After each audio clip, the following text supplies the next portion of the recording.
So speaking of compassion, do you think that compassion is something that can be taught, or do you think it's something that you're born with, or it's a result of your environment? What are your thoughts on that? It seems that if we were a more compassionate world, we wouldn't have so much violence and so much anger and so much war if we were more compassionate. So there's a debate in psychology about nature versus nurture, and there are certainly inherent qualities that certain people have that others don't, certain skills, right? Warren Buffett says, I was wired this way, and I've used the wiring, right? And people should use their wiring. Federer has a talent for tennis that Michael Jordan doesn't for basketball, and vice versa. When it comes to compassion, I think that people have inherent personal qualities that determine a base level of where they are in terms of their personality, compassion included within that. That's all inherent though. As far as what we're concerned with, after the person's already born, is how to create an environment where compassion can thrive. And yeah, environment plays a big role in that. Having loving, supporting people around you that don't force you to get into fear and negativity and develop bad personalities is part of that. But that is not completely the world we live in. There are people who live in, war-torn areas, fear-based areas, and then what really matters is their response. So Djokovic, pro tennis player, he grew up in war-torn Serbia, literally like with killing and bombs and stuff blowing up where he lived.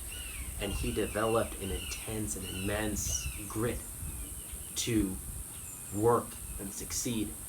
And as a result, he's the world #1 tennis player, ahead of Federer and Nadal, who are both undoubtedly more talented than him. He has winning records on the two of them. Now, I mean, he's a little younger, but he's the man, right? Because he as a response to his harsh environment, he developed an immense personal strength. And even Federer says, Novak Djokovic, he day in and day out performs better than we do. He works better than we do.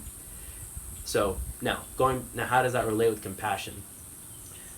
When people, there's a story, it's either a Buddhist story or it's an Indian history story of King Ashok or King Akbar, one of those guys, who wages this horrible, atrocious war.